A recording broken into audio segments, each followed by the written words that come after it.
ನಮಸ್ಕಾರ ಸ್ನೇಹಿತರೆ, exam master ಅಕಾಡೆಮಿಗೆ ನಿಮಗೆಲ್ಲರಿಗೂ ಸುಸ್ವಾಗತ. ಈ ಒಂದು ವಿಡಿಯೋದಲ್ಲಿ ನಾನು BCom BBA second semester CRBA ಅಂದರೆ corporator regulatory framework and business administration ಈ ಒಂದು ಟಾಪಿಕ್ನಲ್ಲಿ ಕೇಳುವಂತಹ ಪ್ರಮುಖ 2, 5, 10 ಹಾಗೆ 15 ಅಂಕಗಳ ಕೇಸ್ ಸ್ಟಡಿ ಪ್ರಶ್ನೋತ್ತರಗಳ ಬಗ್ಗೆ ಸ್ವವಿವರವಾಗಿ ನೋಡೋಣ.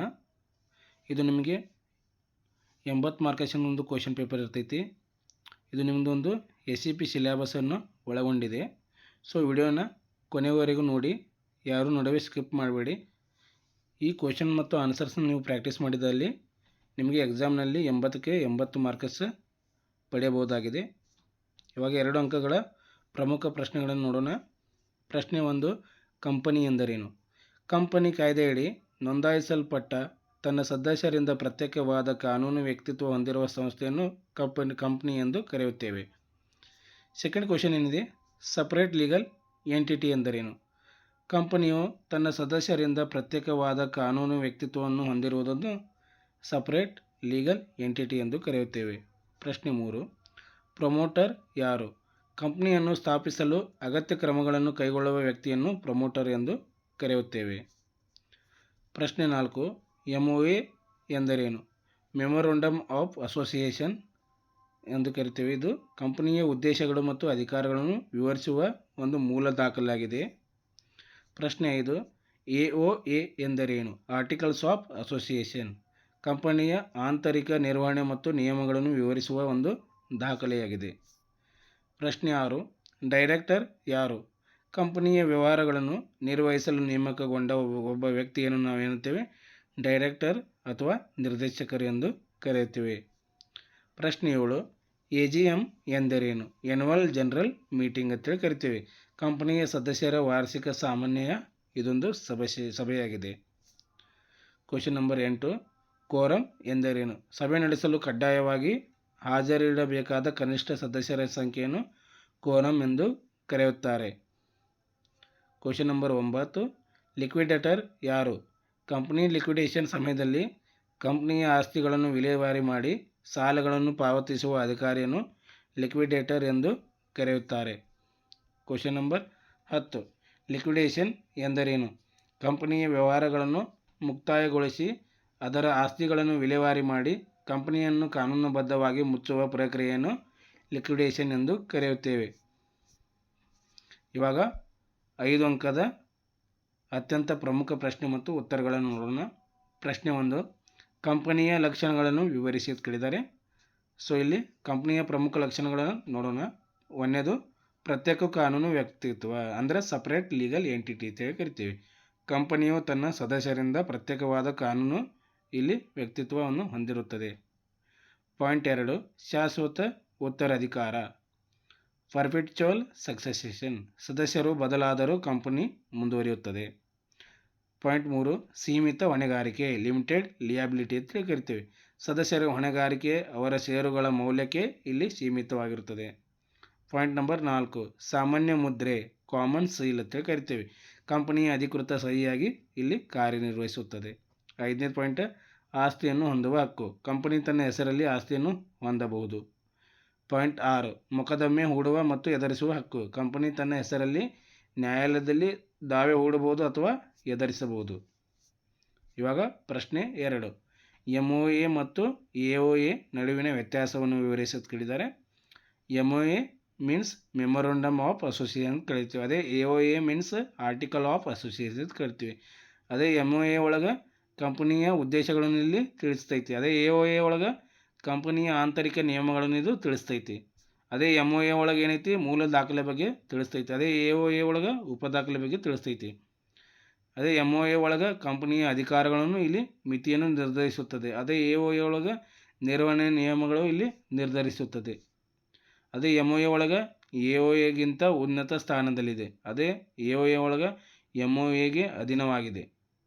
ತೀರ್ಮಾನ ನೋಡೋದಾದರೆ MOA ಕಂಪನಿಯ ಉದ್ದೇಶಗಳನ್ನು ತಿಳಿಸಿದರೆ AOA ಕಂಪನಿಯ ನಿರ್ವಹಣಾ ನಿಯಮಗಳನ್ನು ತಿಳಿಸುತ್ತದೆ. ಪ್ರಶ್ನೆ 3, ಪ್ರಮೋಟರ್ನ ಕರ್ತವ್ಯಗಳನ್ನು ವಿವರಿಸಿ ಕೇಳಿದ್ದಾರೆ. ಇದರ ಉತ್ತರ ನೋಡೋಣ. ಪ್ರಮೋಟರ್ ಕಂಪನಿ ಸ್ಥಾಪನೆಯ ಮುಖ್ಯ ವ್ಯಕ್ತಿಯಾಗಿರುತ್ತಾನೆ. ಅವನ ಕರ್ತವ್ಯಗಳು ನೋಡೋದಾದರೆ 1ನೇದು ಕಂಪನಿ ಸ್ಥಾಪನೆಯ ಕಲ್ಪನೆಯನ್ನು ರೂಪಿಸುವುದು, ಎರಡನೇದು ಕಂಪನಿಯ ಹೆಸರನ್ನು ಆಯ್ಕೆ ಮಾಡುವುದು. ಮೂರನೇದು MOA ಮತ್ತು AOA ಸಿದ್ಧಪಡಿಸುವುದು. ನಾಲ್ಕನೇದು ಅಗತ್ಯ ಬಂಡವಾಳ ಸಂಗ್ರಹಿಸುವುದು. ಐದನೇದು ರಿಜಿಸ್ಟರ್ ಆಫ್ ಕಂಪ್ನೀಸ್ಗೆ ದಾಖಲೆಗಳನ್ನು ಸಲ್ಲಿಸುವುದು. ಆರನೇದು ಸರ್ಟಿಫಿಕೇಟ್ ಆಫ್ ಇನ್ಕಾರ್ಪೊರೇಷನ್ ಪಡೆಯುವುದು. ತೀರ್ಮಾನ ಪ್ರಮೋಟರ್ ಕಂಪನಿಯ ಸ್ಥಾಪನೆಯ ಸಂಪೂರ್ಣ ಪ್ರಕ್ರಿಯೆಯನ್ನು ಇಲ್ಲಿ ನಿರ್ವಹಿಸುತ್ತಾನೆ. ಪ್ರಶ್ನೆ 4, ಡೈರೆಕ್ಟರ್ನ ಅಧಿಕಾರಗಳನ್ನು ವಿವರಿಸಿ ಅಂತ ಕೇಳಿದ್ದಾರೆ. ಇದರ ಉತ್ತರ ನೋಡೋಣ. ನಿರ್ದೇಶಕರು ಕಂಪನಿಯ ನಿರ್ವಹಣೆಯನ್ನು ನಡೆಸುತ್ತಾರೆ. ಅವರ ಅಧಿಕಾರಗಳು ನೋಡೋದಾದರೆ, ಒಂದನೇದು ಕಂಪನಿಯ ವ್ಯವಹಾರಗಳನ್ನು ನಿರ್ಧರಿಸುವುದು. ಎರಡನೇದು ಸಿಬ್ಬಂದಿಯನ್ನು ನೇಮಕ ಮಾಡೋದು. ಮೂರನೇದು ಬ್ಯಾಂಕ್ ಖಾತೆಗಳನ್ನು ನಿರ್ವಹಿಸುವುದು. ನಾಲ್ಕನೇದೇನು ಸಾಲ ಪಡೆಯುವುದು. ಐದನೇದು ಒಪ್ಪಂದಗಳನ್ನು ಮಾಡಿಕೊಳ್ಳುವುದು. ಆರನೇದು ಷೇರುಗಳನ್ನು ಬಿಡುಗಡೆ ಮಾಡೋದು. ತೀರ್ಮಾನ ನೋಡೋದಾದರೆ, ನಿರ್ದೇಶಕರು ಕಂಪನಿಯ ದಿನನಿತ್ಯದ ಕಾರ್ಯಗಳನ್ನು ನಿಯಂತ್ರಿಸುವ ಅಧಿಕಾರವನ್ನು ಹೊಂದಿರುತ್ತಾರೆ. ಪ್ರಶ್ನೆ 5, ಕಂಪನಿ ಸೆಕ್ರೆಟರಿಯ ಕರ್ತವ್ಯಗಳನ್ನು ವಿವರಿಸಿ ಅಂತ ಕೇಳಿದ್ದಾರೆ. ಇದರ ಉತ್ತರ ನೋಡೋಣ. ಕಂಪನಿ ಸೆಕ್ರೆಟರಿ ಕಂಪನಿಯ ಪ್ರಮುಖ ಆಡಳಿತ ಅಧಿಕಾರಿ. ಅವರ ಕರ್ತವ್ಯಗಳನ್ನು ನೋಡೋದಾದರೆ, ಒಂದನೇದೇನೈತಿ ಕಂಪನಿ ಸಭೆಗಳನ್ನು ಆಯೋಜಿಸಬೇಕು. ಎರಡನೇದೇನೈತಿ ಸಭೆಗಳ ಕಾರ್ಯನಿರ್ವಹಣೆಗಳನ್ನು ದಾಖಲಿಸುವುದು. ಮೂರನೇದೇನೈತಿ ಕಾನೂನು ನಿಯಮಗಳ ಪಾಲನೆಯನ್ನು ಖಚಿತಪಡಿಸುವುದು. ನಾಲ್ಕನೇದೇನೈತಿ ROCಗೆ ವರದಿಗಳನ್ನು ಸಲ್ಲಿಸುವುದು. ಐದನೇದೇನೈತಿ ನಿರ್ದೇಶಕರಿಗೆ ಕಾನೂನು ಸಲಹೆ ನೀಡುವುದು. ಆರನೇದೇನೈತಿ ಕಂಪನಿಯ ದಾಖಲೆಗಳನ್ನು ನಿರ್ವಹಿಸುವುದು. ತೀರ್ಮಾನ ನೋಡೋದಾದರೆ, ಕಂಪನಿ ಸೆಕ್ರೆಟರಿ ಕಂಪನಿಯ ಕಾನೂನು ಮತ್ತು ಆಡಳಿತಾತ್ಮಕ ಕಾರ್ಯಗಳನ್ನು ಇಲ್ಲಿ ನೋಡಿಕೊಳ್ಳುತ್ತಾನೆ. ಅದೇ ಪ್ರಶ್ನೆ 6 ಏನೈತಿ, AGMನ ಉದ್ದೇಶಗಳನ್ನು ವಿವರಿಸಿ ಅಂತ ಕೇಳಿದ್ದಾರೆ. ಇದರ ಉತ್ತರ ನೋಡೋಣ.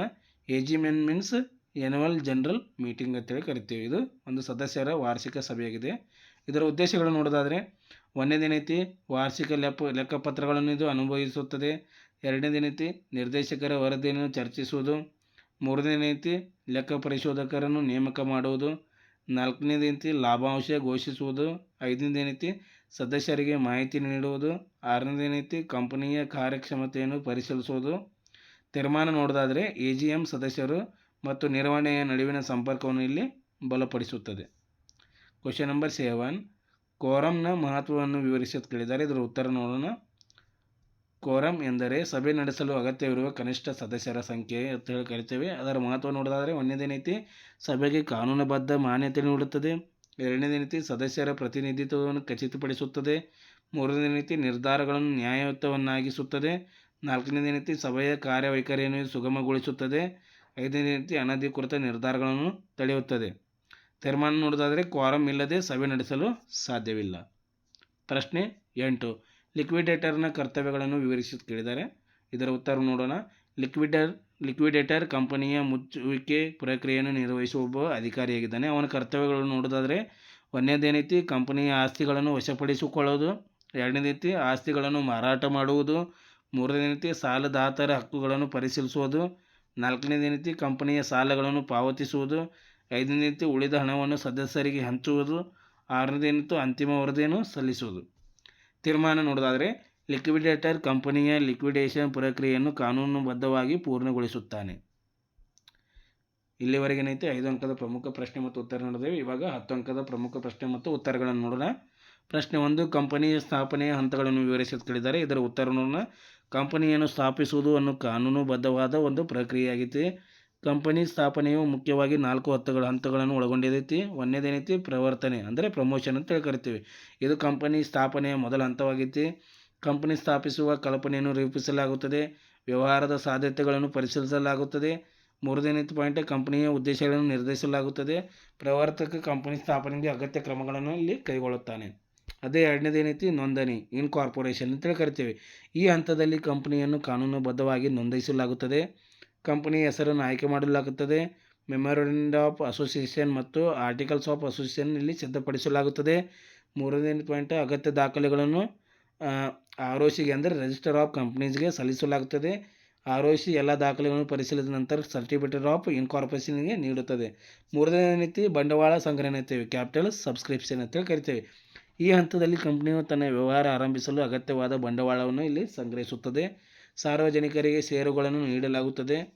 ನೆಕ್ಸ್ಟ್ ಏನೈತಿ, ಹೂಡಿಕೆದಾರರಿಂದ ಹಣ ಸಂಗ್ರಹಿಸಲಾಗುತ್ತದೆ.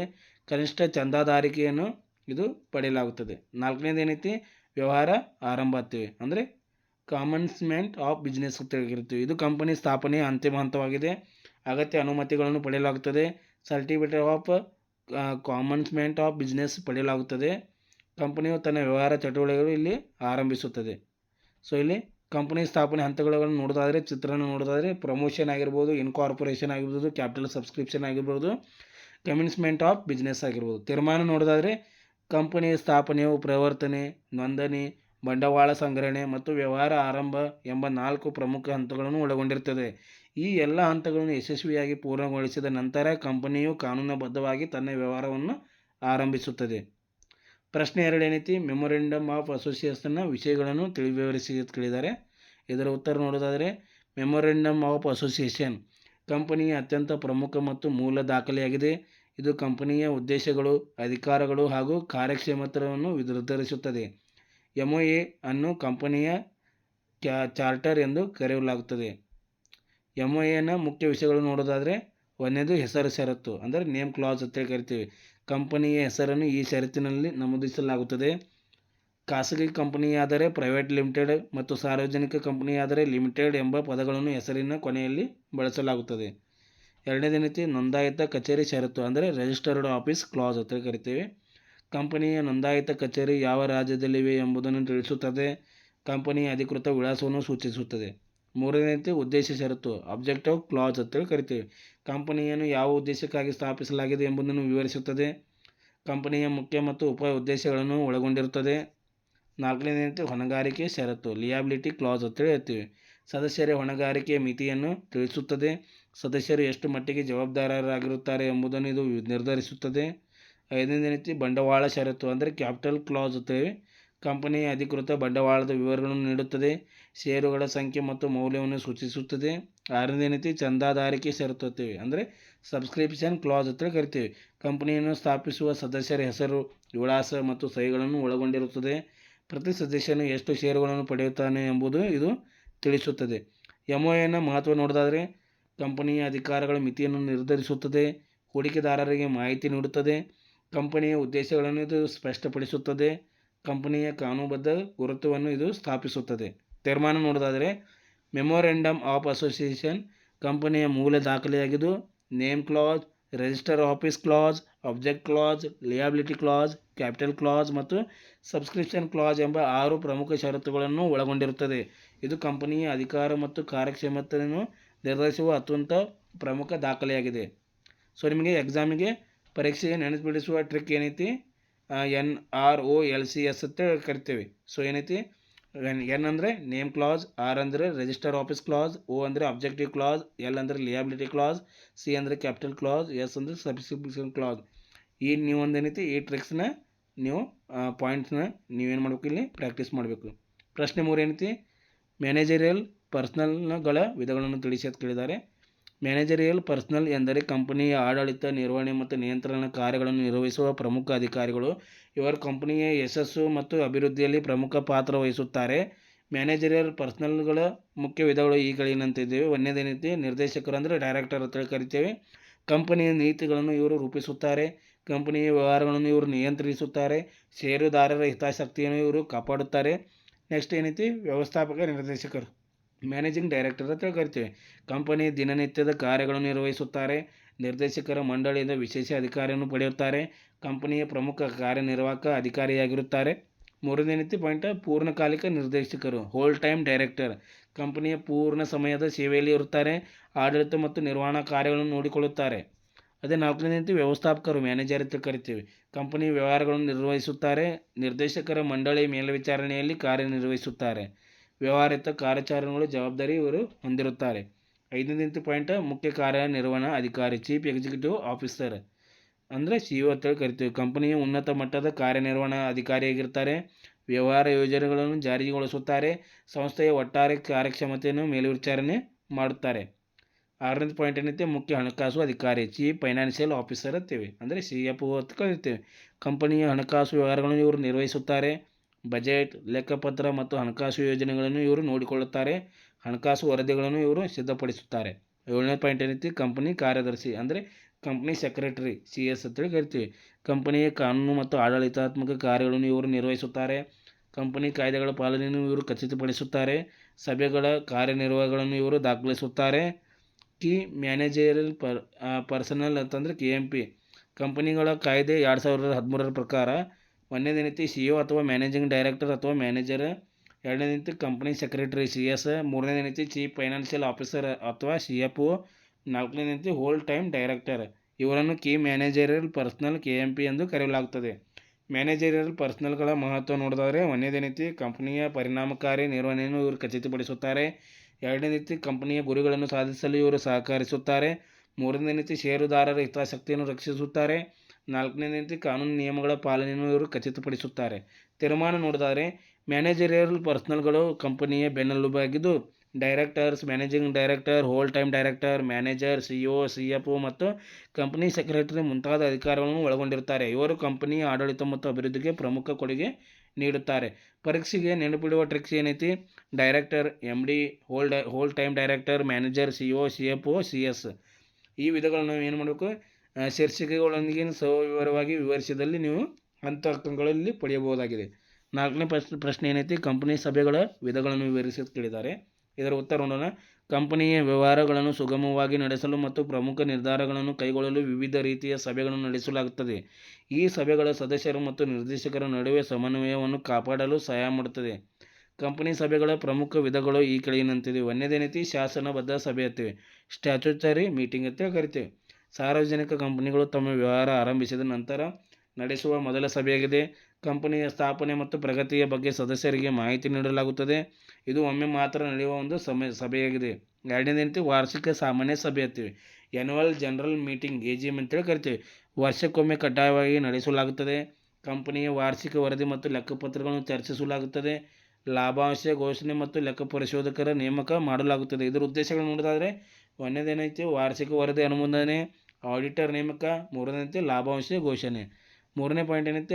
ಸಾಮಾನ್ಯ ಸಭೆ ಅಂತೀವಿ, ಎಕ್ಸ್ಟ್ರಾಆರ್ಡಿನರಿ ಜನರಲ್ ಮೀಟಿಂಗ್, EGM ಅಂತ ಕರಿತೇವೆ. ಇವ್ರದ್ದೇನೈತಿ? ತುರ್ತು ಮತ್ತು ವಿಶೇಷ ವಿಷಯಗಳನ್ನು ಚರ್ಚಿಸಲು ಕರೆಯಲಾಗುತ್ತದೆ. AGM ಹೊರತುಪಡಿಸಿ ಬೇರೆ ಸಮಯದಲ್ಲಿ ನಡೆಯುತ್ತದೆ.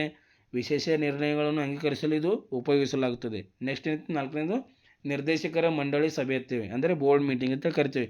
ನಿರ್ದೇಶಕರ ಸಭೆಯಾಗಿದ್ದು ಕಂಪನಿಯ ನೀತಿಗಳು ಮತ್ತು ಆಡಳಿತಾತ್ಮಕ ವಿಷಯಗಳನ್ನು ಇಲ್ಲಿ ಚರ್ಚಿಸಲಾಗುತ್ತದೆ. ವ್ಯವಹಾರ ನಿರ್ಧಾರಗಳನ್ನು ಇದು ತೆಗೆದುಕೊಳ್ಳುತ್ತದೆ. ಐದನೇದೇಂತಿ? ವರ್ಗ ಸಭೆ, ಕ್ಲಾಸ್ ಮೀಟಿಂಗ್ ಅಂತ ಕರಿತೀವಿ. ನಿರ್ದಿಷ್ಟ ವರ್ಗದ ಷೇರುದಾರರ ಸಭೆಯಾಗಿದೆ. ಒಂದು ವರ್ಗದ ಹಕ್ಕುಗಳಲ್ಲಿ ಬದಲಾವಣೆ ಮಾಡಲು ಈ ಸಭೆ ನಡೆಸಲಾಗುತ್ತದೆ. ಉದಾಹರಣೆ ಪ್ರಿಫರೆನ್ಸ್ ಶೇರ್ ಹೋಲ್ಡರ್ಸ್ ಮೀಟಿಂಗ್ ಅಂತ ಕರಿತೀವಿ.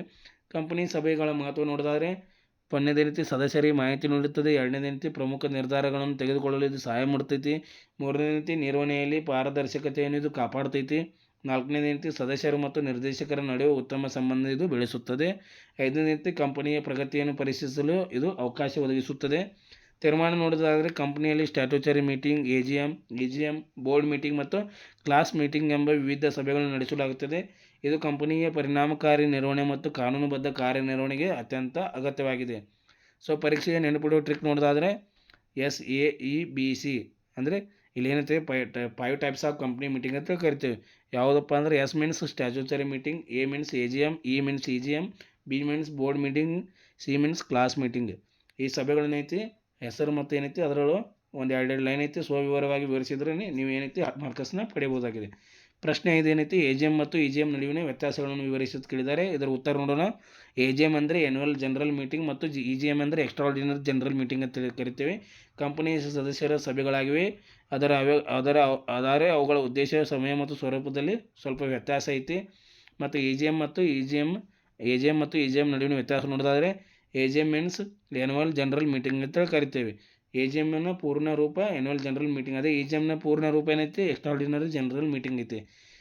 ಇದು AGM ಏನೈತಿ? ವರ್ಷಕ್ಕೊಮ್ಮೆ ಕಡ್ಡಾಯವಾಗಿ ನಡೆಸಲಾಗ್ತೈತಿ. ಅದೇ EGM ಏನೈತಿ? ಅಗತ್ಯವಿದ್ದಾಗ ಮಾತ್ರ ನಡೆಸಲಾಗ್ತೈತಿ. ಅದೇ AGMನಾಗ ಏನೈತಿ? ಸಾಮಾನ್ಯ ವ್ಯವಹಾರಗಳು ಚರ್ಚಿಸಲಾಗ್ತೈತಿ. ಅದೇ EGMನಾಗ ತುರ್ತು ಮತ್ತು ವಿಶೇಷ ವಿಷಯಗಳನ್ನು ಇಲ್ಲಿ ಚರ್ಚಿಸಲಾಗುತ್ತದೆ.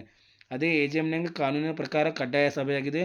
ಅದೇ EGMನಾಗ ಕಾನೂನಿನ ಪ್ರಕಾರ ಅಗತ್ಯವಿದ್ದಾಗ ಮಾತ್ರ ಕರೆಯಲಾಗುತ್ತದೆ. ಅದೇ AGMನಾಗ ಏನೈತಿ? ವಾರ್ಷಿಕ ವರದಿ ಮತ್ತು ಲೆಕ್ಕಪತ್ರಗಳನ್ನು ಇಲ್ಲಿ ಅನುಮೋದಿಸಲಾಗುತ್ತದೆ. ಅದೇ EGMನಾಗ ಏನೈತಿ? ವಿಶೇಷ ನಿರ್ಣಯಗಳನ್ನು ಇಲ್ಲಿ ಅಂಗೀಕರಿಸಲಾಗ್ತೈತಿ. ಅದೇ AGMನಾಗ ಏನೈತಿ? ಆಡಿಟರ್ಗಳನ್ನು ಇಲ್ಲಿ ನೇಮಕ ಮಾಡಲಾಗ್ತೈತಿ. ಅದೇ EGMನಾಗ ಏನೈತಿ? ವಿಶೇಷ ಸಮಸ್ಯೆಗಳನ್ನು ಪರಿಹರಿಸಲಾಗುತ್ತದೆ. ಅದೇ ಇಲ್ಲಿ ಏನೈತಿ? AGMನಾಗ ಏನೈತಿ? ಡಿವಿಡೆಂಡ್ ಘೋಷಿಸಲಾಗುತ್ತದೆ. ಅದೇ EGMನಾಗ ಏನೈತಿ? ತುರ್ತು ನಿರ್ಧಾರಗಳನ್ನು ಇಲ್ಲಿ ತೆಗೆದುಕೊಳ್ಳಲಾಗುತ್ತದೆ. ಅದೇ AGMನಾಗ ಇಲ್ಲಿ ಏನೈತಿ? ನಿಗದಿತ ಅವಧಿಯಲ್ಲಿ ನಡೆಸಲಾಗುತ್ತೈತಿ. ಅದೇ EGMನಾಗ ಯಾವುದೇ ಸಮಯದಲ್ಲಿ ನಡೆಸಬಹುದಾಗಿದೆ. ಅದೇ AGMನಾಗ ಏನೈತಿ? ಸಾಮಾನ್ಯ ವ್ಯವಹಾರಗಳಿಗೆ ಇದು ಸಂಬಂಧಿಸಿದೆ. ಅದೇ EGM ಏನೈತಿ? ಅಸಾಮಾನ್ಯ ವ್ಯವಹಾರಗಳಿಗೆ ಇದು ಸಂಬಂಧಿಸಿದೆ. ಅದೇ ಮತ್ತು AGM ಏನೈತಿ ಎಲ್ಲ ಸದಸ್ಯರ ವಾರ್ಷಿಕ ಸಭೆಯಾಗಿದೆ. ಅದೇ AGM ಏನೈತಿ ವಿಶೇಷ ಉದ್ದೇಶಕ್ಕಾಗಿ ಕರೆಯುವ ಒಂದು ಸಭೆಯಾಗಿದೆ. AGMನ ಉದ್ದೇಶಗಳು ನೋಡೋದಾದರೆ ವಾರ್ಷಿಕ ಲೆಕ್ಕಪತ್ರಗಳನ್ನು ಅನುಮೋದಿಸುವುದು, ನಿರ್ದೇಶಕರ ವರದಿಯನ್ನು ಪರಿಶೀಲಿಸುವುದು, ಆಡಿಟರ್ಗಳನ್ನು ನೇಮಕ ಮಾಡುವುದು, ಲಾಭಾಂಶ ಘೋಷಿಸುವುದು, ಕಂಪನಿಯ ಕಾರ್ಯಕ್ಷಮತೆಯನ್ನು ಪರಿಶೀಲಿಸುವುದಾಗಿದೆ. ಅದೇ AGMನ ಉದ್ದೇಶಗಳು ನೋಡೋದಾದರೆ ತುರ್ತು ವಿಷಯಗಳನ್ನು ಚರ್ಚಿಸುವುದು, ವಿಶೇಷ ನಿರ್ಣಯಗಳನ್ನು ಅಂಗೀಕರಿಸುವುದು, ಕಂಪನಿ ನೀತಿಗಳಲ್ಲಿ ಬದಲಾವಣೆ ಮಾಡುವುದು, ಪ್ರಮುಖ ಸಮಸ್ಯೆಗಳನ್ನು ಪರಿಹರಿಸುವುದಾಗಿದೆ. ತೀರ್ಮಾನ ನೋಡಿದರೆ AGM ಎಂಬುದು ವರ್ಷಕ್ಕೊಮ್ಮೆ ನಡೆಯುವ ಕಡ್ಡಾಯ ವಾರ್ಷಿಕ ಸಭೆಯಾಗಿದೆ. ಕಂಪನಿಯ ಸಾಮಾನ್ಯ ವ್ಯವಹಾರಗಳನ್ನು ಇದು ಚರ್ಚಿಸುತ್ತದೆ. ಅದೇ AGM ಎಂಬುದೇನೈತಿ ಅಗತ್ಯವಿದ್ದಾಗ ಕರೆಯುವ ವಿಶೇಷ ಸಭೆಯಾಗಿದ್ದು ತುರ್ತು ಮತ್ತು ಅಸಾಮಾನ್ಯ ವಿಷಯಗಳನ್ನು ಚರ್ಚಿಸಲು ಇದು ಬಳಸಲಾಗುತ್ತದೆ. ಪರೀಕ್ಷೆ ನೆನಪಿಡುವಂತ್ರಿಕೆ ಏನೈತಿ AGM ಅಂದರೆ ಎನ್ವರ್ ರೆಗ್ಯುಲರ್ ಕಂಪಲ್ಸರಿ. ಅದೇ AGM ಅಂದರೆ ಎಮರ್ಜೆನ್ಸಿ ಸ್ಪೆಷಲ್ ನೀಡ್ ಬೇಸ್ಡ್ ಅಂತೇಳಿ ಐತಿ. ಸೊ ಇಲ್ಲಿ ಏನೈತಿ 8ರಿಂದ 10 ವ್ಯತ್ಯಾಸ ನೀವು ಬರೆದ್ರೆ ಇಲ್ಲಿ 10 ಮಾರ್ಕಸ್ನ ಪಡೆಯಬಹುದಾಗಿತ್ತು. 6ನೇ ಪ್ರಶ್ನೆ ಲಿಕ್ವಿಡೇಷನ್ನ ವಿಧಗಳನ್ನು ವಿವರಿಸಿ ಕೇಳಿದ್ದಾರೆ. ಉತ್ತರ ನೋಡೋಣ. ಲಿಕ್ವಿಡೇಷನ್ ಎಂದರೆ ಕಂಪನಿಯ ವ್ಯವಹಾರಗಳನ್ನು ಮುಕ್ತಾಯಗೊಳಿಸಿ ಅದರ ಆಸ್ತಿಗಳನ್ನು ಮಾರಾಟ ಮಾಡಿ ಸಾಲಗಳನ್ನು ಪಾವತಿಸಿ ಉಳಿದ ಹಣವನ್ನು ಸದಸ್ಯರಿಗೆ ಹಂಚುವ ಒಂದು ಪ್ರಕ್ರಿಯೆಯಾಗಿದೆ. ಲಿಕ್ವಿಡೇಷನ್ನ ಮುಖ್ಯ ಹುದ್ದೆಗಳು ಯಾವ್ಯಾವಪ್ಪ ಅಂದರೆ ಒಂದನೇದು ಸ್ವಯಂ ಪ್ರೇರಿತ ಲಿಕ್ವಿಡೇಷನ್ ಅಂದರೆ ವಾಲಂಟರಿ ಲಿಕ್ವಿಡೇಷನ್ ಅಂತ ಕರಿತೀವಿ. ಇದರ ಅರ್ಥ ಏನೈತಿ, ಕಂಪನಿಯ ಸದಸ್ಯರು ಅಥವಾ ಷೇರುದಾರರು ಸ್ವತಃ ಕಂಪನಿಯನ್ನು ಮುಚ್ಚಲು ನಿರ್ಧರಿಸಿದಾಗ ಅದನ್ನು ವಾಲಂಟರಿ ಲಿಕ್ವಿಡೇಷನ್ ಎಂದು ಕರಿತೇವೆ. ಕಾರಣಗಳು ನೋಡಿದರೆ ಕಂಪನಿಯ ಉದ್ದೇಶ ಪೂರ್ಣಗೊಂಡಾಗ, ವ್ಯವಹಾರದಲ್ಲಿ ಲಾಭವಿಲ್ಲದಿದ್ದಾಗ, ಸದಸ್ಯರ ವಿಶೇಷ ನಿರ್ಣಯದ ಮೂಲಕ ಕಂಪನಿಯ ಅವಧಿ ಮುಕ್ತಾಯಗೊಂಡಾಗ. ಅದರ ಲಕ್ಷಣಗಳು ನೋಡಿದರೆ ಸದಸ್ಯರ ಇಚ್ಛೆಯಂತೆ ನಡೀತದೆ, ನ್ಯಾಯಾಲಯ ಅಥವಾ ಟ್ರೈಬ್ಯುನಲ್ನ ಆದೇಶ ಅಗತ್ಯವಿಲ್ಲ, ಕಂಪನಿಯು ಸಾಮಾನ್ಯವಾಗಿ ತನ್ನ ಸಾಲಗಳನ್ನು ಪಾವತಿಸಲು ಸಮರ್ಥವಾಗಿರ್ತದೆ. ಎರಡನೇದಂತೆ ಬಲವಂತವಾದ ಲಿಕ್ವಿಡೇಷನ್ ಅಂತೇಳಿ ಟ್ರೈಬ್ಯುನಲ್ ಲಿಕ್ವಿಡೇಷನ್ ಅಂತ ಕರಿತೇವೆ. ಸೊ ಇದರ ಅರ್ಥ ನೋಡಿದರೆ ಟ್ರೈಬ್ಯುನಲ್ ಆದೇಶದ ಮೂಲಕ ಕಂಪನಿಯನ್ನು ಮುಚ್ಚುವ ಪ್ರಕ್ರಿಯೆಯನ್ನು ಕಂಪಲ್ಸರಿ ಲಿಕ್ವಿಡೇಷನ್ ಎಂದು ಕರಿತೇವೆ. ಕಾರಣಗಳು ನೋಡಿದರೆ ಕಂಪನಿ ತನ್ನ ಸಾಲಗಳನ್ನು ಪಾವತಿಸಲು ಅಸಮರ್ಥವಾದಾಗ, ಕಾನೂನು ನಿಯಮಗಳನ್ನು ಉಲ್ಲಂಘಿಸಿದಾಗ, ವಂಚನೆ ಅಥವಾ ಅಕ್ರಮ ಚಟುವಟಿಕೆಗಳಲ್ಲಿ ತೊಡಗಿದಾಗ, ಸಾರ್ವಜನಿಕ ಹಿತಾಸಕ್ತಿಗೆ ವಿರುದ್ಧವಾಗಿ ಕಾರ್ಯನಿರ್ವಹಿಸಿದಾಗ. ಸೊ ಇದರ ಲಕ್ಷಣಗಳು ನೋಡಿದರೆ ಟ್ರೈಬ್ಯುನಲ್ ಆದೇಶದ ಮೂಲಕ ನಡೆಯುತ್ತದೆ, ಕಾನೂನು ಪ್ರಕ್ರಿಯೆ ಅನುಸರಿಸಲಾಗುತ್ತದೆ, ಸಾಲದಾತರ ಅಥವಾ ಸರ್ಕಾರ ಅರ್ಜಿ ಸಲ್ಲಿಸಬಹುದಾಗಿದೆ. ಇಲ್ಲಿ ಲಿಕ್ವಿಡೇಟರ್ನ ಪಾತ್ರ ನೋಡೋದಾದರೆ ಲಿಕ್ವಿಡೇಷನ್ ಸಂದರ್ಭದಲ್ಲಿ ಲಿಕ್ವಿಡೇಟರ್ ಕೆಳಗಿನ ಕಾರ್ಯಗಳನ್ನು ನಿರ್ವಹಿಸುತ್ತಾನೆ. ಯಾವಪ್ಪ ಅಂದರೆ ಒಂದನೇದಂತೆ ಕಂಪನಿಯ ಆಸ್ತಿಗಳನ್ನು ವಶಪಡಿಸಿಕೊಳ್ಳುವುದು, ಎರಡನೇದು ಆಸ್ತಿಯನ್ನು ಮಾರಾಟ ಮಾಡುವುದು, ಮೂರನೇದು ಸಾಲದಾತರ ಹಕ್ಕುಗಳನ್ನು ಪರಿಶೀಲಿಸುವುದು, ನಾಲ್ಕನೇದು ಕಂಪನಿಯ ಸಾಲಗಳನ್ನು ಪಾವತಿಸುವುದು, ಐದನೇದು ಉಳಿದ ಹಣವನ್ನು ಸದಸ್ಯರಿಗೆ ಹಂಚುವುದು, ಆರನೇದು ಅಂತಿಮ ವರದಿಯನ್ನು ಸಲ್ಲಿಸುವುದು. ಸೊ ವಾಲಂಟರಿ ಮತ್ತು ಕಂಪಲ್ಸರಿ ಲಿಕ್ವಿಡೇಷನ್ ನಡುವೆ ವ್ಯತ್ಯಾಸ ನೋಡೋದಾದರೆ ವಾಲಂಟರಿ ಲಿಕ್ವಿಡೇಷನ್ ಏನೈತಿ ಸದಸ್ಯರ ನಿರ್ಧಾರದಿಂದ ನಡೀತೈತಿ. ಅದೇ ಕಂಪಲ್ಸರಿ ಲಿಕ್ವಿಡೇಷನ್ ಏನೈತಿ ಟ್ರೈಬ್ಯುನಲ್ ಆದೇಶದಲ್ಲಿ ನಡೆಯುತ್ತದೆ. ಅದೇ ವಾಲಂಟರಿ ಲಿಕ್ವಿಡೇಷನ್ ಏನೈತಿ ಸ್ವಪ್ರೇರಿತ ಪ್ರಕ್ರಿಯೆ ಆಗುತ್ತದೆ. ಅದೇ ಕಂಪಲ್ಸರಿ ಲಿಕ್ವಿಡೇಷನ್ ಅಂದರೆ ಕಾನೂನುಬದ್ಧ ಬಲವಂತದ ಪ್ರಕ್ರಿಯೆ ಆಗುತ್ತದೆ. ಇಲ್ಲಿ ವಾಲಂಟರಿ ಲಿಕ್ವಿಡೇಷನ್ ಏನೈತಿ ಸಾಲ ಪಾವತಿಸುವ ಸಾಮರ್ಥ್ಯ ಇರ್ಬೋದು. ಅದೇ ಕಂಪಲ್ಸರಿ ಲಿಕ್ವಿಡೇಷನ್ ಒಳಗೆ ಏನೈತಿ ಸಾಮಾನ್ಯವಾಗಿ ಸಾಲ ಪಾವತಿಸಲು ಅಸಮರ್ಥರಾಗಿರ್ತಾರೆ. ಇಲ್ಲಿ ವಾಲಂಟರಿ ಲಿಕ್ವಿಡೇಷನ್ ಒಳಗೆ ಏನೈತಿ ಸದಸ್ಯರು ಆರಂಭಿಸುತ್ತಾರೆ. ಅದೇ ಕಂಪಲ್ಸರಿ ಲಿಕ್ವಿಡೇಷನ್ ಏನೈತಿ ಸಾಲದಾತರು ಅಥವಾ ಸರ್ಕಾರದ ಇಲ್ಲಿ ಆರಂಭಿಸಬಹುದಾಗಿದೆ. ತೀರ್ಮಾನ ನೋಡೋದಾದರೆ ಲಿಕ್ವಿಡೇಷನ್ ಕಂಪನಿಯ ಅಂತಿಮ ಹಂತವಾಗಿದೆ. ಇದು ಮುಖ್ಯವಾಗಿ ವಾಲಂಟರಿ ಲಿಕ್ವಿಡೇಷನ್ ಮತ್ತು ಕಂಪಲ್ಸರಿ ಲಿಕ್ವಿಡೇಷನ್ ಎಂಬ ಎರಡು ವಿಧಗಳನ್ನು ಒಳಗೊಂಡಿರುತ್ತದೆ. ಈ ಪ್ರಕ್ರಿಯೆಯಲ್ಲಿ ಲಿಕ್ವಿಡೇಟರ್ ಕಂಪನಿಯ ಆಸ್ತಿಗಳನ್ನು ವಿಲೇವಾರಿ ಮಾಡಿ ಸಾಲಗಳನ್ನು ಪಾವತಿಸಿ ಕಂಪನಿಯ ಕಾನೂನುಬದ್ಧವಾಗಿ ಇಲ್ಲಿ ಮುಚ್ಚುತ್ತಾನೆ. ಸೊ ಇವಾಗ 15 ಅಂಕದ ಇಲ್ಲಿ ತನಕ ಏನೈತಿ 10 ಅಂಕದ ಪ್ರಶ್ನೆಗಳನ್ನು ನೋಡಿದೇವೆ. ಇವಾಗ 15 ಅಂಕದ ಕೇಸ್ ಸ್ಟಡಿ ಪ್ರಶ್ನೆಗಳು ಮತ್ತು ಉತ್ತರಗಳನ್ನು. ಕೇಸ್ ಸ್ಟಡಿ ಒಂದು ಏನೈತಿ ಕಂಪ್ನಿ ಫಾರ್ಮೇಷನ್ ಅದರ ರಿಲೇಟೆಡ್ ಒಂದು ಕ್ವಶನ್ ಐತಿ. ರಮೇಶ ಮತ್ತು ಅವನ ಸ್ನೇಹಿತರು ABC ಟೆಕ್ನಾಲಜೀಸ್ ಪ್ರೈವೇಟ್ ಲಿಮಿಟೆಡ್ ಎಂಬ ಕಂಪನಿಯನ್ನು ಸ್ಥಾಪಿಸಲು ನಿರ್ಧರಿಸಿದರು. ಅವರು ಮೆಮೊರಂಡಮ್ ಆಫ್ ಅಸೋಸಿಯೇಷನ್ ಮತ್ತು ಆರ್ಟಿಕಲ್ಸ್ ಆಫ್ ಅಸೋಸಿಯೇಷನ್ ಸಿದ್ಧಪಡಿಸಿ ರಿಜಿಸ್ಟರ್ ಆಫ್ ಕಂಪನೀಸ್ಗೆ ಸಲ್ಲಿಸಿದರು. ನಂತರ ಸರ್ಟಿಫಿಕೇಟ್ ಆಫ್ ಇನ್ಕಾರ್ಪೊರೇಷನ್ ಪಡೆದು ಕಂಪನಿಯನ್ನು ಪ್ರಾರಂಭಿಸಿದರು. ಸೊ ಇಲ್ಲಿ ಸಬ್ ಕ್ವಶನ್ಸ್ ನೋಡೋದಾದರೆ ಪ್ರಮೋಟರ್ ಯಾರು ಕೇಳಿದ್ದಾರೆ. ಅದರ ಉತ್ತರ ನೋಡೋದಾದರೆ ಕಂಪನಿಯನ್ನು ಸ್ಥಾಪಿಸಲು ಅಗತ್ಯ ಕ್ರಮಗಳನ್ನು ಕೈಗೊಳ್ಳುವ ವ್ಯಕ್ತಿಯನ್ನು ನಾವು ಏನಂತೀವಿ ಪ್ರಮೋಟರ್ ಅಥವಾ ಪ್ರವರ್ತಕ ಎಂದು ಕರೆಯುತ್ತೇವೆ. ಉದಾಹರಣೆ ಏನೈತಿ ಈ ಪ್ರಕರಣದಲ್ಲಿ ರಮೇಶ್ ಮತ್ತು ಅವನ ಸ್ನೇಹಿತರು ಪ್ರಮೋಟರ್ಸ್ ಇಲ್ಲಿ ಆಗಿರುತ್ತಾರೆ. ಸಬ್ ಕ್ವಶನ್ ಬಿ ಏನೈತಿ MOU ಎಂದರೇನು ಅಂತೈತಿ ಮೆಮೊರಂಡಮ್ ಆಫ್ ಅಸೋಸಿಯೇಷನ್ ಅಂತ ಕರಿತೀವಿ. ಕಂಪನಿಯ ಮೂಲ ದಾಖಲೆಯಾಗಿದ್ದು ಕಂಪನಿಯ ಉದ್ದೇಶಗಳು ಅಧಿಕಾರಗಳು ಮತ್ತು ಕಾರ್ಯಕ್ಷೇತ್ರವನ್ನು ಇದು ವಿವರಿಸುತ್ತದೆ. ಅದೇ MOUನ ಮುಖ್ಯ ಕ್ಲಾಸಸ್ ನೋಡೋದಾದರೆ ಫಸ್ಟ್ನೇದು ಏನೈತಿ ನೇಮ್ ಕ್ಲಾಸಸ್, ಎರಡನೇದೈತಿ ರಿಜಿಸ್ಟರ್ ಆಫೀಸ್ ಕ್ಲಾಸ್, ಮೂರನೇದೈತಿ ಅಬ್ಜೆಕ್ಟಿವ್ ಕ್ಲಾಸ್, ನಾಲ್ಕನೇದೈತಿ ಲಿಯಾಬಿಲಿಟಿ ಕ್ಲಾಸ್, ಐದನೇದೈತಿ ಕ್ಯಾಪಿಟಲ್ ಕ್ಲಾಸ್, ಆರನೇದೈತಿ ಸಬ್ಸ್ಕ್ರಿಪ್ಷನ್ ಕ್ಲಾಸ್. ಸೊ AOA ಎಂದರೇನು ಸಬ್ ಕ್ವಶನ್ ಸಿ ಏನೈತಿ AOA ಎಂದರೇನು ಕೇಳಿದ್ದಾರೆ. ಆರ್ಟಿಕಲ್ ಆಫ್ ಅಸೋಸಿಯೇಷನ್ ಕಂಪನಿಯ ಆಂತರಿಕ ನಿರ್ವಹಣೆ ಮತ್ತು ಆಡಳಿತಕ್ಕೆ ಸಂಬಂಧಿಸಿದ ನಿಯಮಗಳನ್ನು ಒಳಗೊಂಡಿರುವ ಒಂದು ದಾಖಲೆಯಾಗಿತ್ತು. ಇಲ್ಲಿ AOAನಲ್ಲಿ ಒಳಗೊಂಡಿರುವ ವಿಷಯಗಳನ್ನು ನೋಡೋದಾದರೆ ಷೇರುಗಳ ವಿತರಣೆ ಆಗಿರ್ಬೋದು, ಸಭೆಗಳ ನಿಯಮಗಳಾಗಿರ್ಬೋದು, ನಿರ್ದೇಶಕರ ಅಧಿಕಾರಗಳಾಗಿರ್ಬೋದು ಅಥವಾ ಮತದಾನದ ಒಂದು ವಿಧಾನ ಆಗಿರ್ಬೋದು. ಅದೇ ಸಬ್ ಕ್ವಶನ್ ಡಿ ನೋಡೋದಾದರೆ ಕಂಪನಿಯ ಸ್ಥಾಪನೆ ಹಂತಗಳನ್ನು ವಿವರಿಸಿ ಕೇಳಿದ್ದಾರೆ. ಕಂಪ್ನಿ ಸ್ಥಾಪನೆಗೆ ಪ್ರಮುಖ ಹಂತಗಳು ಯಾವಪ್ಪ ಅಂತಂದರೆ, ಒಂದನೇದು ಪ್ರವರ್ತನೆ ಪ್ರಮೋಷನ್, ಎರಡನೇದು ಏನೈತಿ ಇನ್ಕಾರ್ಪೊರೇಷನ್, ಮೂರನೇ ಐತಿ ಕ್ಯಾಪಿಟಲ್ ಸಬ್ಸ್ಕ್ರಿಪ್ಷನ್, ನಾಲ್ಕನೇ ಐತಿ ಕಮಿನ್ಸ್ಮೆಂಟ್ ಆಫ್ ಬಿಸ್ನೆಸ್ ಅಂತ ಐತಿ. ಸೊ ತೀರ್ಮಾನ ನೋಡೋದಾದ್ರೆ ಏನೈತಿ, ಈ ಪ್ರಕರಣದಲ್ಲಿ ರಮೇಶ್ ಮತ್ತು ಅವನ ಸ್ನೇಹಿತರು ಪ್ರಮೋಟರ್ಸ್ ಆಗಿ ಕಾರ್ಯನಿರ್ವಹಿಸುತ್ತಾರೆ. ಅವರು MOA ಮತ್ತು AOA ಸಿದ್ಧಪಡಿಸಿ ರಿಜಿಸ್ಟರ್ಗೆ ಸಲ್ಲಿಸಿ ಸರ್ಟಿಫಿಕೇಟ್ ಆಫ್ ಇನ್ಕಾರ್ಪೊರೇಷನ್ ಪಡೆದ ನಂತರ ಕಂಪನಿಯನ್ನು ಕಾನೂನುಬದ್ಧವಾಗಿ ಪ್ರಾರಂಭಿಸುತ್ತಾರೆ. ಕಂಪನಿ ಸ್ಥಾಪನೆಯು ಪ್ರಮೋಷನ್, ಇನ್ಕಾರ್ಪೊರೇಷನ್, ಕ್ಯಾಪಿಟಲ್ ಸಬ್ಸ್ಕ್ರಿಪ್ಷನ್ ಮತ್ತು ಕಮಿನ್ಸ್ಮೆಂಟ್ ಆಫ್ ಬಿಸ್ನೆಸ್ ಎಂಬ 4 ಪ್ರಮುಖ ಹಂತಗಳನ್ನು ಏನೈತಿ ಒಳಗೊಂಡಿದೆ. ಕೇಸ್ ಸ್ಟಡಿ 2 ಏನೈತಿ ಡೈರೆಕ್ಟರ್ಸ್ ಲಿಯಬಿಲಿಟಿ. ಈ ಒಂದು ಪ್ರಶ್ನೆ ಏನೈತಿ, XYZ Ltd ಕಂಪನಿಯ ಒಬ್ಬ ನಿರ್ದೇಶಕರು ತನ್ನ ಅಧಿಕಾರವನ್ನು ದುರುಪಯೋಗಪಡಿಸಿಕೊಂಡು ಕಂಪನಿಯ ಹಣವನ್ನು ವೈಯಕ್ತಿಕ ಉದ್ದೇಶಗಳಿಗೆ ಬಳಸಿದನು. ಇದರಿಂದ ಕಂಪನಿಗೆ ಆರ್ಥಿಕ ನಷ್ಟ ಉಂಟಾಯಿತು. ಸೊ ಇಲ್ಲಿ ಇದರ ಉತ್ತರ ನೋಡೋಣ. ಸಬ್ ಕ್ವಶನ್ ಏನೈತಿ, ಡೈರೆಕ್ಟರ್ ಯಾರು ಅಂತ ಕೇಳಿದ್ದಾರೆ. ಕಂಪನಿಯ ವ್ಯವಹಾರಗಳನ್ನು ನಿರ್ವಹಿಸಲು ಮತ್ತು ನಿಯಂತ್ರಿಸಲು ನೇಮಕಗೊಂಡ ವ್ಯಕ್ತಿಯನ್ನು ನಾವೇಂತೀವಿ ಡೈರೆಕ್ಟರ್ ಅಥವಾ ನಿರ್ದೇಶಕರು ಎಂದು ಕರೆಯುತ್ತೇವೆ. ನಿರ್ದೇಶಕರು ಕಂಪನಿ ನೀತಿಗಳನ್ನು ರೂಪಿಸಿ ಅದರ ಆಡಳಿತವನ್ನು ಇಲ್ಲಿ ಏನು ಮಾಡ್ತಾರೆ, ನಡೆಸುತ್ತಾರೆ. ಪ್ರಶ್ನೆ ಬಿ ಏನೈತಿ, ನಿರ್ದೇಶಕರ 2 ಕರ್ತವ್ಯಗಳನ್ನು ತಿಳಿಸಿ ಕೇಳಿದ್ದಾರೆ. ಒಂದನೇದೈತಿ ಕಂಪನಿಯ ಹಿತಾಸಕ್ತಿಯನ್ನು ಕಾಪಾಡುವುದು, ಎರಡನೇದೈತಿ ಪ್ರಾಮಾಣಿಕತೆ ಮತ್ತು ನಂಬಿಕೆಯಿಂದ ತನ್ನ ಕರ್ತವ್ಯಗಳನ್ನು ನಿರ್ವಹಿಸುವುದಾಗೈತಿ. ಇತರೆ ಕರ್ತವ್ಯಗಳನ್ನು ನೋಡೋದಾದರೆ ಇಲ್ಲಿ ಕಾನೂನು ನಿಯಮಗಳನ್ನು ಪಾಲಿಸುವುದು ಅತ್ಯಂತ ಪ್ರಮುಖವಾಗಿದೆ. ಕಂಪನಿಯ ಆಸ್ತಿಗಳನ್ನು ರಕ್ಷಿಸುವುದು ಇವನ ಉದ್ದೇಶ ಆಗಿದೆ. ಅದೇ ಸಬ್ ಕ್ವಶನ್ ಸಿ ಏನೈತಿ, ನಿರ್ದೇಶಕರ ಅಧಿಕಾರಗಳನ್ನು ವಿವರಿಸಿ ಕೇಳಿದ್ದಾರೆ. ಒಂದನೇದೈತಿ ಕಂಪನಿಯ ವ್ಯವಹಾರಗಳನ್ನು ನಿರ್ವಹಿಸುವುದು, ಎರಡನೇದೈತಿ ಸಿಬ್ಬಂದಿಯನ್ನು ನೇಮಕ ಮಾಡುವುದು, ಮೂರನೇದೈತಿ ಬ್ಯಾಂಕ್ ಖಾತೆಯನ್ನು ನಿರ್ವಹಿಸುವುದು, ನಾಲ್ಕನೇದೈತಿ ಒಪ್ಪಂದಗಳನ್ನು ಮಾಡಿಕೊಳ್ಳುವುದು, ಐದನೇದೈತಿ ಸಾಲ ಪಡೆಯುವುದು, ಆರನೇದೈತಿ ಷೇರುಗಳನ್ನು ಬಿಡುಗಡೆ ಮಾಡುವುದು, ಏಳನೇದೈತಿ ಕಂಪನಿಯ ನೀತಿಗಳನ್ನು ರೂಪಿಸುವುದು. ತೀರ್ಮಾನ ನೋಡೋದಾದರೆ ನಿರ್ದೇಶಕರು ಕಂಪನಿಯ ಆಡಳಿತ ಮತ್ತು ನಿರ್ವಹಣೆಗೆ ಸಂಬಂಧಿಸಿದ ಪ್ರಮುಖ ಅಧಿಕಾರಗಳನ್ನು ಹೊಂದಿರ್ತಾರೆ. ಅದೇ ಸಬ್ ಕ್ವಶನ್ ಡಿ ಏನೈತಿ, ನಿರ್ದೇಶಕರ ಜವಾಬ್ದಾರಿಗಳು ಮತ್ತು ಹೊಣೆಗಾರಿಕೆಯನ್ನು ವಿವರಿಸಿ ಕೇಳಿದ್ದಾರೆ. ಅದೇ ನಿರ್ದೇಶಕರ ಜವಾಬ್ದಾರಿ ಏನೈತಿ, ಕಂಪನಿಯ ಹಿತಾಸಕ್ತಿಯನ್ನು ಕಾರ್ಯನಿರ್ವಹಿಸಬೇಕು. ಎರಡನೇ ಪಾಯಿಂಟ್ ಏನೈತಿ, ಕಂಪನಿಯ ಹಣ ಮತ್ತು ಆಸ್ತಿಗಳನ್ನು ದುರುಪಯೋಗಿಸಿಕೊಳ್ಳಬಾರದು. ಮೂರನೇತಿ ಕಾನೂನು ಮತ್ತು ನೈತಿಕ ನಿಯಮಗಳಲ್ಲಿ ಪಾಲಿಸಬೇಕು. ನಾಲ್ಕನೇದೇನೈತಿ ಷೇರುದಾರರ ಹಿತಾಸಕ್ತಿಯನ್ನು ರಕ್ಷಿಸಬೇಕು. ಐದನೇತಿ ಕಾನೂನಿನ ರಹಸ್ಯವನ್ನು ಮಾಹಿತಿಯನ್ನು ಕಾಪಾಡಬೇಕು. ಈ ಪ್ರಕರಣದಲ್ಲಿ ನಿರ್ದೇಶಕನು ಕಂಪನಿಯ ಹಣವನ್ನು ವೈಯಕ್ತಿಕ ಉದ್ದೇಶಕ್ಕಾಗಿ ಬಳಸುತ್ತಾನೆ. ಇದು ಅಧಿಕಾರದ ದುರುಪಯೋಗವಾಗಿದೆ. ಅವನು ಕಂಪನಿಗೆ ಉಂಟಾದ ನಷ್ಟಕ್ಕೆ ಜವಾಬ್ದಾರನಾಗಿರಬಹುದು. ಕಂಪನಿಯು ಅವನ ವಿರುದ್ಧ ಕಾನೂನು ಕ್ರಮ ಕೈಗೊಳ್ಳಬಹುದು. ತೀರ್ಮಾನ ನೋಡಿದರೆ XYZ Ltd ಪ್ರಕರಣದಲ್ಲಿ ನಿರ್ದೇಶಕನು ತನ್ನ ಅಧಿಕಾರವನ್ನು ದುರುಪಯೋಗಿಸಿಪಡಿಸಿಕೊಂಡಿರುತ್ತಾನೆ. ನಿರ್ದೇಶಕರು ಕಂಪನಿಯ ಹಿತಾಸಕ್ತಿಯನ್ನು ಕಾಪಾಡುವ ಜವಾಬ್ದಾರಿಯನ್ನು ಹೊಂದಿದ್ದು ಕಂಪನಿಯ ಹಣವನ್ನು ವೈಯಕ್ತಿಕ ಉದ್ದೇಶಗಳಿಗೆ ಬಳಸುವುದು ಮತ್ತು ಕಾನೂನು ಬಾಹಿರವಾಗಿದೆ. ಇಂತಹ ಸಂದರ್ಭದಲ್ಲಿ ನಿರ್ದೇಶಕರು ಕಂಪನಿಗೆ ಉಂಟಾದ ನಷ್ಟಕ್ಕೆ ಹೊಣೆಗಾರನಾಗಿರುತ್ತಾನೆ. ಕೇಸ್ ಸ್ಟಡಿ 3 AGM ಮತ್ತು ಕೋರಮ್ನ ಒಂದು ಕ್ವಶನ್ ಐತಿ.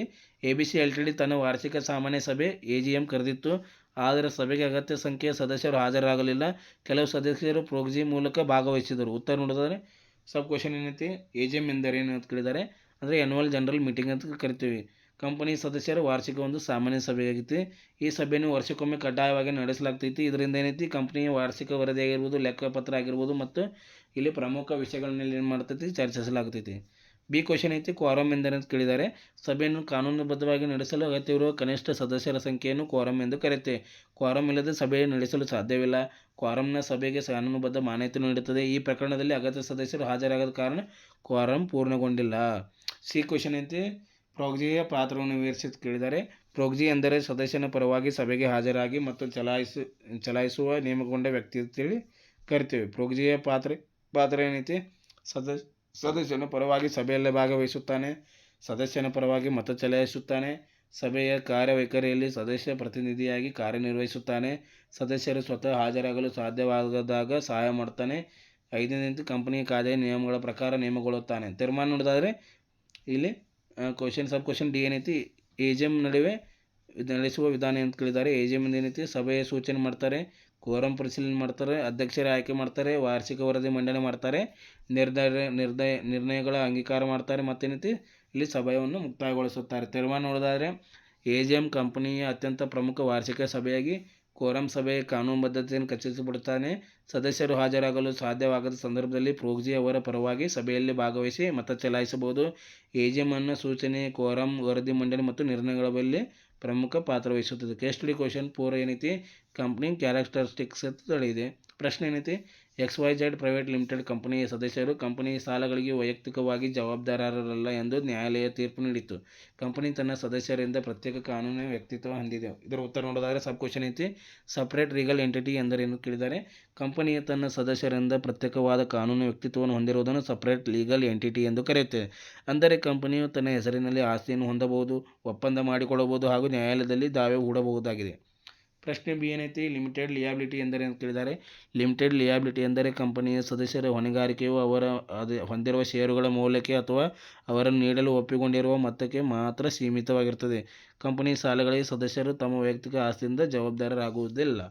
ಪ್ರಶ್ನೆ ಸಿ ಏನೈತಿ, ಕಂಪನಿಯ ಮುಖ್ಯ ಲಕ್ಷಣಗಳನ್ನು ವಿವರಿಸಿ ಅಂತ ಕೇಳಿದ್ದಾರೆ.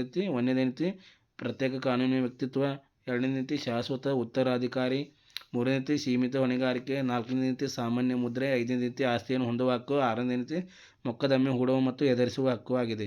ಇಲ್ಲಿ ಡಿ ಕ್ವಶನ್ ಏನೈತಿ, ಕಂಪನಿ ಮತ್ತು ಅದರ ಸದಸ್ಯರ ನಡುವಿನ ಸಂಬಂಧವನ್ನು ವಿವರಿಸಿ ಕೇಳಿದ್ದಾರೆ. ಒಂದನೇದೈತಿ ಕಂಪನಿ ಮತ್ತು ಅದರ ಸದಸ್ಯರು ಕಾನೂನಿನ ದೃಷ್ಟಿಯಿಂದ ವಿಭಿನ್ನ ವ್ಯಕ್ತಿಗಳಾಗಿರುತ್ತಾರೆ. ಎರಡನೇದೈತಿ ಸದಸ್ಯರು ಕಂಪನಿಯ ಮಾಲೀಕರಾಗಿದ್ದರೂ ಕಂಪನಿಯ ಆಸ್ತಿಗಳ ಮೇಲೆ ವೈಯಕ್ತಿಕ ಮಾಲೀಕರಾಗುವುದಿಲ್ಲ. ಕಂಪನಿಯ ಸಾಲಗಳು ಸದಸ್ಯರ ವೈಯಕ್ತಿಕ ಸಾಲಗಳಾಗಿರುವುದಿಲ್ಲ. ನಾಲ್ಕನೇದೈತಿ ಸದಸ್ಯರ ಮರಣ, ನಿವೃತ್ತಿ ಅಥವಾ ದಿವಾಳಿತನದಿಂದ ಕಂಪನಿಯ ಅಸ್ತಿತ್ವಕ್ಕೆ ಯಾವುದೇ ಪರಿಣಾಮ ಬೀರುವುದಿಲ್ಲ. ಐದನೇದೈತಿ ಕಂಪನಿಯು ತನ್ನ ಹೆಸರಿನಲ್ಲಿ ಹಕ್ಕುಗಳು ಮತ್ತು ಜವಾಬ್ದಾರಿಗಳನ್ನು ಹೊಂದಿರುತ್ತದೆ. ಈ ಪ್ರಕರಣದಲ್ಲಿ ನ್ಯಾಯಾಲಯವು ಸದಸ್ಯರು ಕಂಪನಿಯ ಸಾಲಗಳಿಗೆ ವೈಯಕ್ತಿಕವಾಗಿ ಜವಾಬ್ದಾರರು ಎಂದು ತೀರ್ಪು ನೀಡಿರುವುದು ಸಪರೇಟ್ ಲೀಗಲ್ ಎಂಟಿಟಿ ಮತ್ತು ಲಿಮಿಟೆಡ್ ಲಿಯಾಬಿಲಿಟಿ ಎಂಬ ಸಿದ್ಧಾಂತಗಳನ್ನು ಸ್ಪಷ್ಟಪಡಿಸುತ್ತದೆ. ತೀರ್ಮಾನ ನೋಡಿದರೆ XYZ ಪ್ರೈವೇಟ್ ಲಿಮಿಟೆಡ್ ಪ್ರಕರಣದಲ್ಲಿ ಕಂಪನಿಯು ತನ್ನ ಸದಸ್ಯರಿಂದ ಪ್ರತ್ಯೇಕ ಕಾನೂನು ವ್ಯಕ್ತಿತ್ವವನ್ನು ಹೊಂದಿದೆ. ಆದ್ದರಿಂದ ಸದಸ್ಯರು ಕಂಪನಿಯ ಸಾಲಗಳಿಗೆ ವೈಯಕ್ತಿಕವಾಗಿ ಜವಾಬ್ದಾರರಾಗಿರುವುದಿಲ್ಲ. ಇದು ಸಪರೇಟ್ ಲೀಗಲ್ ಎಂಟಿಟಿ ಮತ್ತು ಲಿಮಿಟೆಡ್ ಲಿಯಾಬಿಲಿಟಿ ಎಂಬ ಕಂಪನಿಯ ಪ್ರಮುಖ ಲಕ್ಷಣಗಳನ್ನು ತೋರಿಸುತ್ತದೆ. ಇವಾಗ ಕೇಸ್ ಸ್ಟಡಿ 5ನೇ ಕ್ವಶನ್ ನೋಡೋಣ. ಕಂಪನಿ ಲಿಕ್ವಿಡೇಷನ್ ಅಂತ ಕರಿತೀವಿ. ಪ್ರಶ್ನೆ ನೋಡೋದಾದರೆ XYZ LTD ತನ್ನ ಸಾಲಗಳನ್ನು ಪಾವತಿಸಲು ಸಾಧ್ಯವಾಗುವುದಿಲ್ಲ. ಸಾಲದಾತರು ಟ್ರೈಬ್ಯುನಲ್ಗೆ ಅರ್ಜಿ ಸಲ್ಲಿಸಿದರೂ ಟ್ರೈಬ್ಯುನಲ್ ಕಂಪನಿಯನ್ನು ಲಿಕ್ವಿಡೇಷನ್ ಮಾಡಲು ಆದೇಶಿಸುತ್ತದೆ. ಸಬ್ ಕ್ವಶನ್ ಏನೈತಿ, ಲಿಕ್ವಿಡೇಷನ್ ಎಂದರೆ ಏನು ಕೇಳಿದ್ದಾರೆ. ಲಿಕ್ವಿಡೇಷನ್ ಎಂದರೆ ಕಂಪನಿಯ ವ್ಯವಹಾರಗಳನ್ನು ಮುಕ್ತಾಯಗೊಳಿಸಿ ಅವರ ಆಸ್ತಿಗಳನ್ನು ಮಾರಾಟ ಮಾಡಿ ಸಾಲಗಳನ್ನು ಪಾವತಿಸಿ ಉಳಿದ ಹಣವನ್ನು ಸದಸ್ಯರಿಗೆ ಹಂಚುವ ಒಂದು ಪ್ರಕ್ರಿಯೆಯಾಗಿದೆ. ಪ್ರಶ್ನೆ ಬಿ ಏನೈತಿ, ಲಿಕ್ವಿಡೇಟರ್ ಯಾರು ಅಂತ ಕೇಳಿದ್ದಾರೆ. ಲಿಕ್ವಿಡೇಟರ್ ಎಂದರೆ ಲಿಕ್ವಿಡೇಷನ್ ಪ್ರಕ್ರಿಯೆಯನ್ನು ನಿರ್ವಹಿಸುವ ನೇಮಕ ಹೊಂದಿರುವ ಒಂದು ಅಧಿಕಾರಿಯಾಗಿದೆ. ಅವನ ಪ್ರಮುಖ ಕಾರ್ಯಗಳು ನೋಡಿದರೆ ಕಂಪನಿಯ ಆಸ್ತಿಗಳನ್ನು ವಶಪಡಿಸಿಕೊಳ್ಳುವುದು, ಆಸ್ತಿಗಳನ್ನು ಮಾರಾಟ ಮಾಡುವುದು, ಸಾಲಗಳನ್ನು ಪಾವತಿಸುವುದಾಗಿದೆ. ಸಿ ಕ್ವಶನ್ ಏನೈತಿ, ಟ್ರೈಬ್ಯುನಲ್ ಮೂಲಕ ಲಿಕ್ವಿಡೇಷನ್ ಮಾಡುವ ಕಾರಣಗಳನ್ನು ವಿವರಿಸಿ ಕೇಳಿದ್ದಾರೆ. ಅದಕ್ಕೆ ಏನೈತಿ ಕಾರಣಗಳು ನೋಡಿದರೆ, ಒಂದನೇದೈತಿ ಕಂಪನಿ ತನ್ನ ಸಾಲಗಳನ್ನು ಪಾವತಿಸುವ ಅಸಮರ್ಥವಾದಾಗ, ಎರಡನೇದೈತಿ ಕಂಪನಿಯು ಕಾನೂನು ನಿಯಮಗಳನ್ನು ಉಲ್ಲಂಘಿಸಿದಾಗ, ಮೂರನೇದೈತಿ ಕಂಪನಿಯು ವಂಚನೆ ಅಥವಾ ಅಕ್ರಮ ಚಟುವಟಿಕೆಗಳಲ್ಲಿ ತೊಡಗಿದಾಗ, ನಾಲ್ಕನೇದೈತಿ ಸಾರ್ವಜನಿಕ ಹಿತಾಸಕ್ತಿಗೆ ವಿರುದ್ಧವಾಗಿ ಕಾರ್ಯನಿರ್ವಹಿಸಿದಾಗ, ಐದನೇದೈತಿ ಟ್ರೈಬ್ಯುನಲ್ಗೆ ಕಂಪನಿಯನ್ನು ಮುಚ್ಚುವುದು ನ್ಯಾಯಸಮ್ಮತ ಮತ್ತು ಸೂಕ್ತ ಎಂದು ಕಂಡುಬಂದಾಗ. ಸೊ ಈ ಪ್ರಕರಣದಲ್ಲಿ XYZ LTD ತನ್ನ ಸಾಲವನ್ನು ಪಾವತಿಸಲು ಸಾಧ್ಯವಾಗದ ಕಾರಣ ಟ್ರೈಬ್ಯುನಲ್ ಲಿಕ್ವಿಡೇಷನ್ಗೆ ಇಲ್ಲಿ ಆದೇಶಿಸುತ್ತದೆ. ಅದೇ ಡಿ ಕ್ವಶನ್ ನೋಡಿದಾಗ ಲಿಕ್ವಿಡೇಷನ್ ಪ್ರಕ್ರಿಯೆಯನ್ನು ವಿವರಿಸಿ ಕೇಳಿದ್ದಾರೆ. ಒಂದನೇದೈತಿ ಟ್ರೈಬ್ಯುನಲ್ ಆದೇಶ ಅಂತ ಕರಿತೀವಿ, ಎರಡನೇದೈತಿ ಲಿಕ್ವಿಡೇಟರ್ ನೇಮಕ ಅಂತ ಕರಿತೀವಿ, ಮೂರನೇದೈತಿ ಆಸ್ತಿಗಳ ವಶಪಡಿಕೆ ಐತಿ, ನಾಲ್ಕನೇದೈತಿ ಆಸ್ತಿಗಳ ಮಾರಾಟ ಐತಿ, ಐದನೇದೈತಿ ಸಾಲಗಳ ಪಾವತಿಯಾಗಿರ್ಬೋದು, ಆರನೇದೈತಿ ಉಳಿದ ಹಣದ ಹಂಚಿಕೆ, ಏಳನೇದೈತಿ ಕಂಪನಿ ವಿಸರ್ಜನೆ. ತೀರ್ಮಾನ ನೋಡೋದಾದರೆ XYZ LTD ತನ್ನ ಸಾಲಗಳನ್ನು ಪಾವತಿಸಲು ಸಾಧ್ಯವಾಗದ ಕಾರಣ ಟ್ರೈಬ್ಯುನಲ್ ಲಿಕ್ವಿಡೇಷನ್ಗೆ ಆದೇಶಿಸುವುದಿಲ್ಲ. ಲಿಕ್ವಿಡೇಟರ್ ಕಂಪನಿಯ ಆದೇಶಗಳನ್ನು ಆಸ್ತಿಯನ್ನು ಮಾರಾಟ ಮಾಡಿ ಸಾಲಗಳನ್ನು ಪಾವತಿಸಿ ಕಂಪನಿಯನ್ನು ಕಾನೂನುಬದ್ಧವಾಗಿ ಮುಚ್ಚುವ ಪ್ರಕ್ರಿಯೆಯನ್ನು ಇಲ್ಲಿ ಪೂರ್ಣಗೊಳಿಸುತ್ತಾನೆ. ಸೊ ಇದು 2026ಗೆ ಮೋಸ್ಟ್ ಎಕ್ಸ್ಪೆಕ್ಟೆಡ್ ಕ್ವಶನ್ ಐತಿ. ಸೊ ಇದೇ ಬರ್ಬೋದು ಅಥವಾ ಇದರ ರಿಲೇಟೆಡ್ ಬೇರೆ ಕ್ವಶನ್ ಕೇಳ್ಬೋದು. ಸೊ ಕ್ವಶನ್ ನೋಡೋಣ. ಟೆಕ್ ವಿಷನ್ ಪ್ರೈವೇಟ್ ಲಿಮಿಟೆಡ್ ಕಂಪನಿಯನ್ನು 2024ರಲ್ಲಿ ಕೆಲವು ಪ್ರಮೋಟರ್ ಸ್ಥಾಪಿಸಿದರು. ಅವರು MOA ಮತ್ತು AOA ಸಿದ್ಧಪಡಿಸಿ ಕಂಪನಿಯನ್ನು ನೋಂದಾಯಿಸಿದರು. ನಂತರ AGM ನಡೆಸಲಾಯಿತು. ಕಂಪನಿಯ ನಿರ್ದೇಶಕರು ಕೆಲವು ತಪ್ಪು ನಿರ್ಧಾರಗಳನ್ನು ತೆಗೆದುಕೊಂಡ ಕಾರಣ ಕಂಪನಿಗೆ ನಷ್ಟ ಉಂಟಾಯಿತು. ಇಲ್ಲಿ ಸಬ್ ಕ್ವಶನ್ಸ್ ನೋಡೋಣ. ಪ್ರಮೋಟರ್ ಯಾರು ಕೇಳಿದ್ದಾರೆ. ಕಂಪನಿಯನ್ನು ಸ್ಥಾಪಿಸಲು ಅಗತ್ಯ ಕ್ರಮಗಳನ್ನು ಹೊಂದಿರುವ ವ್ಯಕ್ತಿಯನ್ನು ನಾವೇನಂತೀವಿ ಪ್ರಮೋಟರ್ ಅಂತ ಕರಿತೀವಿ. ಬಿ ಏನೈತಿ ಕ್ವಶನ್, MOA ಮತ್ತು AOA ಎಂದರೆ ಅಂತ ಕೇಳಿದ್ದಾರೆ. MOA ಅಂದರೆ ಮೆಮೊರಂಡಮ್ ಆಫ್ ಅಸೋಸಿಯೇಷನ್ ಅಂತ ಕರಿತೀವಿ. ಕಂಪನಿಯ ಉದ್ದೇಶಗಳನ್ನು ಮತ್ತು ಅಧಿಕಾರಗಳನ್ನು ವಿವರಿಸುವ ಮೂಲ ದಾಖಲೆಯಾಗಿದೆ.